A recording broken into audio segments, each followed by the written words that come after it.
এখন থেকে সন্ধি বিচ্ছেদ আর মুখস্থ নয়, মাত্র কয়েকটা নিয়ম আপনাদের বলে দেব, কিছু ট্রিক্স আমি বলে দেব। এই ট্রিক্সগুলো ফলো করলে সন্ধি বিচ্ছেদ আপনাদের হাতের মুঠোয় চলে আসবে। তো আর দেরি কিসের, সরাসরি চলে যাই আমরা নিয়ম নাম্বার 1-এ। দেখুন, কোনো সন্ধি বিচ্ছেদে যদি জফলা থাকে, জফলা, তো জফলার পরিবর্তে রসই কার বসবে, ইকার বসবে, সোজা কথা। যেমন আমি একটি আপনাদের এখানে করিয়ে দিই। এখানে দেখুন দেওয়া আছে কি অত্যন্ত, ঠিক আছে, অত্যন্ত। তো এখানে দেখুন কী আছে ভাই, জফলা আছে, ঠিক আছে, জফলা আছে। তো এই জফলার পরিবর্তে আমি কি করলাম, এখানে এই জফলার পরিবর্তে আমি এখানে কি দিলাম, রস্বই কার দিলাম। তারপর এখানে দেখুন, এখানে কোনো মানে আকার ইকার রসইকার কোনো কিছু নাই। তো যদি কোনো আকার ইকার রসইকার যদি কোনো কিছু না থাকে, তাহলে মনে রাখবেন যে একটা ও আছে। কোনো কিছু না থাকলে ও, তার পিছনের যা আছে তা আপনি বসিয়ে দিন। অতি প্লাস অন্ত ইকুয়াল টু অত্যন্ত হয়ে গেল। ক্লিয়ার? এরপর দেখুন প্রত্যেক। তো প্রত্যেক মানে কি হলো ভাই, প্রত্যেক যদি প্রত্যেক বলি, তাহলে আমরা প্রত্যেক যদি লিখি, তাহলে আমরা এইভাবে প্রত্যেক লিখতে পারি। আমরা লিখলাম প্রত্যেক। তো এখানে দেখুন এই দেখুন, এখানে এই যে জফলা আছে, জফলার পরিবর্তে আমরা রস্বইকার দিলাম। আর এখানে এই যে একার, এখানে এটা একার দেখতে পাচ্ছেন, একারের জন্য এ থাকলো, আর এখানে ক, প্রতি প্লাস এক, প্রত্যেক হয়ে গেল। তো জফলা থাকলে কি হবে, রস্বইকার হবে। এইভাবে আপনারা করতে পারবেন ইত্যাদি, অত্যুক্তি, প্রত্যাগমন, তারপর এই জফলা দিয়ে যত সব সন্ধি বিচ্ছেদ হবে এই ফর্মুলায় আপনারা করতে পারবেন, ঠিক আছে। এটা মুখস্থ করার কোনো দরকার নেই, ঠিক আছে। পরবর্তী দেখি, বফলা থাকলে রসৌকার হবে। বফলা, যদি বফলা থাকে, যেমন দেখুন স্বল্প, ঠিক আছে ভাই, স্বল্প। এখানে এই দেখুন, এটা হচ্ছে বফলা। তো দেন এর সাথে বফলা আছে। তো বফলা থাকলে কি হবে, রসৌকার হবে। এই দেখুন রসৌকার, তো রসৌকার আমরা দিয়ে দিলাম। আর এখানে আবার আগের মতো যদি আকার ইকার রসইকার কোনো কিছু নাই তার সঙ্গে, তার মানে এখানে ও আছে। আর এই লয় পয় আমরা লাগিয়ে দিলাম অল্প, ঠিক আছে ভাই, হয়ে গেল। আবার যদি এখানে দেখুন ওই যে অন্বেষণ, সেম দেখুন অন্বেষণ। তো অন্বেষণ আমরা কি করব, অনু প্লাস এখানে এই যে একারটা রয়েছে, একারের জন্য এ, আর এই সনের সন আমরা বসিয়ে দিলাম। অনু প্লাস এসন, অন্বেষণ। সুতরাং বফলা থাকলে কি হবে, রস্যও কার হবে, বুঝা গেল। নেক্সট নিয়ম নাম্বার 3। নিয়ম নাম্বার 3 ওইটা দেখি, ইয়েস। ওয়াই থাকলে একার হবে, যেমন শয়ন, শয়ন, শয়ন, নয়ন, এইগুলা থাকলে একার হবে।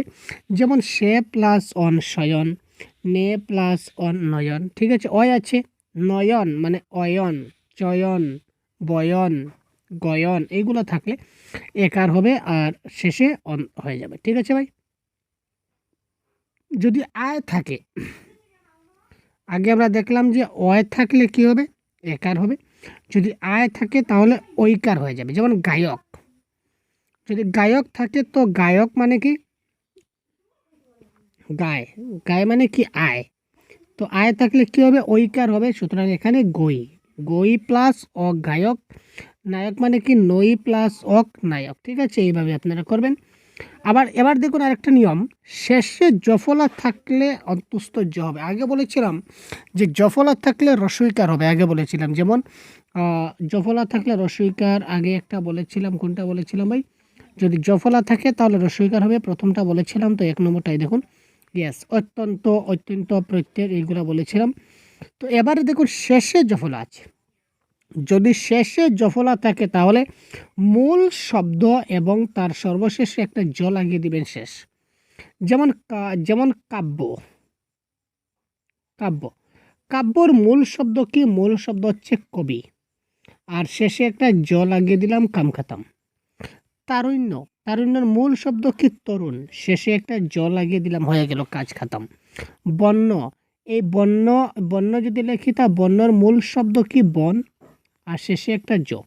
তো শেষে যদি জফলা থাকে, সবার শেষে জফলা থাকলে মূল শব্দ বসিয়ে তার শেষে একটা প্লাস দিয়ে একটা জ বসিয়ে দেবো, কাম খতম হয়ে যাব। নিয়ম নাম্বার 5।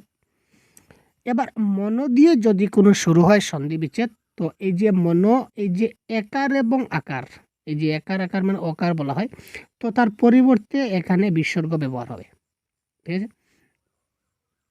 যেমন মনোরথ, আমি একটা করে দিচ্ছি আপনাদের, মনোরথ। এবার এই যে মনো এটা দিলাম, আর এই যে একার আর আকার, এই যে একার আকার এইগুলো দেব না, না দিয়ে তার পরিবর্তে একটা বিসর্গ দিলাম প্লাস এই পিছনের যেগুলো আছে এই সবগুলো আমি দিয়ে দেবো। ঠিক আছে, এটা হচ্ছে মনোরথ হয়ে গেল। তো এইভাবে সবগুলো করতে পারবেন, মনোরথ, মনোবিদ, মনোনয়ন, মনোরম, মনোনীত, এবার যতগুলো থাকবে সবগুলো, শুধুমাত্র এই যে মনো, এই যে শব্দ, এই শব্দের এই যে একার এবং আকার আছে এগুলা বাদ যাবে এবং তার পরিবর্তে এই বিসর্গ ব্যবহার হবে। তারপর দেখুন নিয়ম নম্বর 7, আর্ত থাকলে ঋত হয়। নিয়ম নম্বর 7-এ কী বলেছে দেখুন, আর্ত থাকলে ঋত হবে। এক কথা, আর্ত ইকুয়াল টু ঋত। যেমন ভয়ার্ত, ভয়ার্ত এখানে ভয় আর্ত, আচ্ছা এখানে ভয় আর্ত, ভয়ার্ত। ঠিক আছে, ভয়ার্তকে যদি আমরা ভাঙি তাহলে কী হবে, ভয় আর্ত। এইভাবে আমরা বলতে পারি তো যে ভয় আর্ত, এইভাবে বলতে পারি ভয় আর্ত। তো আর্ত থাকলে ঋত হবে, তাই কখনো আমরা আর্ত দেব না। তো আর্ত আছে, আর্তর পরিবর্তে আমরা কী দিলাম, আর ঋত দেবো। আর ভয় তো ভয় থাকছে, ভয় প্লাস ঋত। এইভাবে তৃষ্ণার্ত, তৃষ্ণা প্লাস ঋত, বানানটা ভুল আছে, এটা তৃষ্ণা হবে। ঠিক আছে, পিপাসার্থ, পিপাসা যোগ ঋত। শোকার্ত, সুখ প্লাস ঋত। গীতার্থ, গীত প্লাস ঋত। তারপর শীতার্থ, শীত প্লাস ঋত, অর্থাৎ আর্ত থাকলে ঋত হবে। বোঝা গেল? সন্ধিতে দুটি ব্যঞ্জন যদি যুক্ত অবস্থায় থাকে তাহলে প্রথম ব্যঞ্জনটির পরিবর্তে খণ্ডত্ব ব্যবহৃত হয়। যেমন আমি যদি বলি উচ্চারণ, কি বলেছে ভালো মতো বুঝি। যদি বলেছে যে কোনো দুটা ব্যঞ্জনধ্বনির সমান, অর্থাৎ সমান যুক্ত বর্ণ, সমান যুক্ত বর্ণ, যেমন চয় ছয়, ময় ময়, পয় পয়, কয় কয়, দয় দয়, ধয় দয়, যে কোনোটা থাক অসুবিধা নেই। অর্থাৎ উচ্চারণ যে প্রথম যেটা বর্ণ আছে, এখানে প্রথম বর্ণ কোনটা, চ, এই চটা আমি কাটলাম। ঠিক আছে, ছটা আমি কেটে চয়ের পরিবর্তে কী বসলাম, খণ্ডত্ব প্লাস পিছনে কে আছে ভাই, চারণ আছে, এখানে চারণ বসিয়ে দিন, উচ্চারণ হয়ে গেল। নেক্সট যদি আমি বলি তাহলে আমি বলবো স্যার উল্লাস, উল্লাস। এখানে প্রথম যে ল আছে একটা ল, প্রথম লটা কেটে দিন, প্রথম লটা কেটে আমি খণ্ডত্ব বসালাম। আর পরে কি আছে, মেরে বালি চাপা দিয়ে দেবো, লাশ করে দেবো, লাশ আছে ভাই। তো সুতরাং উত প্লাস লাশ, উল্লাস হয়ে গেল। ঠিক আছে, আচ্ছা। তো এইভাবে দেখুন সজ্জন, যাবজ্জীবন, সচ্চরিত্র, এই যতগুলো থাকে না কেন এইভাবে আপনারা করতে পারবেন। ঠিক আছে, নেক্সট। এবার দেখি যদি কোনো সন্ধি বিচ্ছেদে খণ্ডত্ব থাকে তো তার পরিবর্তে দ্বয় হস ব্যবহার হবে। যেমন যদি বলি তৎসম শব্দ, তৎসম, এখানে এই যে খণ্ডত্ব আছে, খণ্ডত্বর পরিবর্তে আমরা কি ব্যবহার করব, এই দ্বয় হস ব্যবহার করব, প্লাস যা আছে পিছনে তা থাকবে, সমস্যা নেই। ঠিক আছে, আবার যদি বলি তৎপর, এখানেও সেম, এই খণ্ডত্বর পরিবর্তে দ।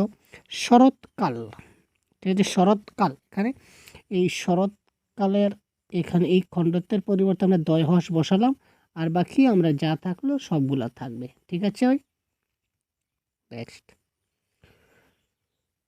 যদি অকার থাকে, একারে এবং আকারে যে অকার আছে, অকার থাকলে রস্যউ হবে। অকার থাকলে কি হয়, রস্যউ হয়, আমরা জানি। তো এখানে দেখুন সূর্যোদয়, এখানে কী হবে, সূর্যোদয়। তো আমি একটু লিখে দিচ্ছি আপনাদের, এখানে সূর্যোদয়টা লিখলে ভালো হবে। সূর্যোদয়, এখানে এই একার এবং আকারটা আমরা ছেড়ে দিলাম, এখানে ছাড়বো, ছেড়ে আমরা এখানে কী লিখছি, সূর্য প্লাস এই যে এই জিনিসটা যে একার এবং আকার ছাড়লাম, ছেড়ে আমি রস্যও দিলাম, আর এই দয় দিলাম, সূর্যোদয়। আরেকটা লিখি, ইয়েস, নরোত্তম, নরোত্তম, এখানে নর প্লাস এই যে একার এবং আকার এই দুইটা আমি কেটে দেব, লিখব না, তার পরিবর্তে আমি রস্যও লিখব পরবর্তী স্টেজে। তো নর উ, আর এই যে তয়ময় আছে এই তয়ময় দিয়ে দিলাম, নর প্লাস উত্তম। ঠিক আছে ভাই, ক্লিয়ার? তো এইভাবে দেবোত্তর, প্রশ্নোত্তর, নীলোৎপল এই সবগুলো করব। এই কয়েকটা নিয়ম আপনারা মাথায় থাকলে হয়ে যাবে। চয় ছয় থাকলে চ বাদ যাবে। ঠিক আছে, আগেরটা ছিল যুক্তবর্ণ, যে কোনো যুক্তবর্ণ যদি থাকে, তো যে কোনো যুক্তবর্ণ যদি থাকে তখন যুক্তবর্ণ সেম সেম সেম, যেমন চয় চয় বা ছয় ছয় বা পয় পয়, হ্যাঁ ঠিক আছে, বা দয় দয়, এগুলো থাকলে প্রথমটার পরিবর্তে খণ্ডত্ব ব্যবহার হবে। এটা গেল। এবার বলছে চয় ছয় যদি থাকে তাহলে চ বাদ যাবে, ভেরি সিম্পল। প্রচ্ছেদ,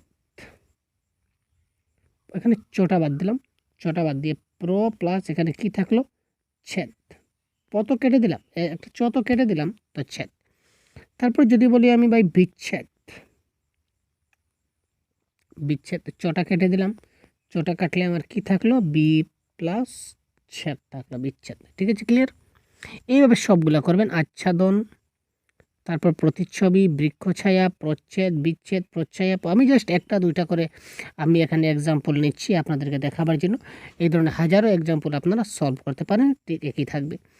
তারপর দেখুন যদি অনুস্বার থাকে, অনুস্বারের পরিবর্তে আমরা ময়হস ব্যবহার করব। ঠিক আছে, যেমন সংসার, একটা শব্দ আমরা লিখলাম, এখানে কি লিখলাম সংসার। এখানে দেখুন এখানে কি আছে অনুস্বার আছে, তো অনুস্বারের পরিবর্তে আমরা কি ব্যবহার করব ময়হস ব্যবহার করব, প্লাস সার, সংসার। ঠিক আছে, ঠিক আছে ভাই, সংসার। ঠিক আছে, এবার যদি বলি বারংবার, বারংবার সব কিছু ঠিক থাকবে, খালি এই অনুস্বারের পরিবর্তে এখানে এই ময়হস ব্যবহার করে দেব, বাকি সেম থাকবে বারংবার। বুঝা গেল? তো এই ধরনের অনুস্বারের পরিবর্তে ময়হস আপনারা ব্যবহার করবেন। এখানে প্রিয়ম্বদা, স্বয়ং সহা, সংযোগ, সংশ্লিষ্ট, সংবর্ধনা, বারংবার, সংরক্ষণ, সংকীর্ণ আর ইত্যাদি ইত্যাদি অনেকগুলো শব্দ থাকবে, আপনারা নিয়ে নেবেন। এবার দেখুন লাস্ট নিয়ম আজকের ক্লাসের, যেটা ঔকার থাকলে এখানে সন্দর্ঘ অ এবং ও দুটো বসতে পারে। যদি মুক্ত থাকে তাহলে ঔকার বসবে, আর যুক্ত থাকলে অকার বসবে, ও বসবে। এটার মানে কি, এখানে দেখুন বনৌষধ, এখানে দেখুন ঔকার আছে, এই যে একারে এবং আকারে ঔকার আছে, তার মানে এখানে মূল শব্দ তো বন, ঠিক আছে, এখানে ও হবে না ও হবে, এখানে ও হলো, কেন হলো, এই যে পরবর্তী ধ আছে, ধ শেষের ধটা দেখুন, ধটা হচ্ছে কি মুক্ত, মানে এই ধয়ের একদম পরবর্তী শেষের যে বর্ণ ধ, এই শেষের বর্ণের সঙ্গে একার, আকার, ঔকার, রসৌকার, দীর্ঘকার কোনো কিছু নাই, সে একদম বিন্দাস একলা অবস্থায় আছে, তার মানে সে মুক্ত আছে। তো যদি মুক্ত থাকে তাহলে ও বসে, এই কারণে ও বসলো। আবার এখানে দেখুন যদি বলি আমরা জলৌকা, জলৌকা, জলৌকা, এখানে জলৌকার মূল শব্দ কি জল, আর এখানে কা। ঠিক আছে, এখানে এই অ এবং ও দুটা থেকে একটা বসবে। আমরা বলেছিলাম যে স্যার যদি যুক্ত হয় তাহলে অ বসবে, এখানে তো যুক্ত আছে, এই যে শেষের ক, এর সঙ্গে আটা কিন্তু যুক্ত আছে, সুতরাং এখানে অ বসবে, তাই এখানে জলৌকা। ঠিক আছে, তো এইভাবে দেবৌষধ, লোকৌষধ, মন্ত্রৌষধি, মহাঔষধ এইগুলো আপনারা করতে পারেন। ঠিক আছে, এই কয়েকটা নিয়ম আপনাদের দেখিয়ে দিলাম আমি আজকের ক্লাসে। আশা করি আপনারা বুঝতে পারছেন। তারপরেও যদি কোনো একটা নিয়মে যদি আপনাদের বুঝতে অসুবিধা হয়, বা কোনো একটা নিয়ম যদি আপনারা বুঝতে পারেননি, তাহলে অবশ্যই কমেন্ট বক্সে জানাবেন, আমাদেরকে জানাবেন। ঠিক আছে, বা হোয়াটসঅ্যাপের মাধ্যমে জানিয়ে দেবেন, আমরা আরও ডিটেলস আপনাকে সম্পূর্ণটা বুঝিয়ে দেওয়ার চেষ্টা করব। ঠিক আছে, তো পরবর্তীতে অন্য একটা ক্লাসে খুব শীঘ্রই আপনাদের সঙ্গে আবার কথা হচ্ছে। ততক্ষণ ভালো থাকবেন, সুস্থ থাকবেন।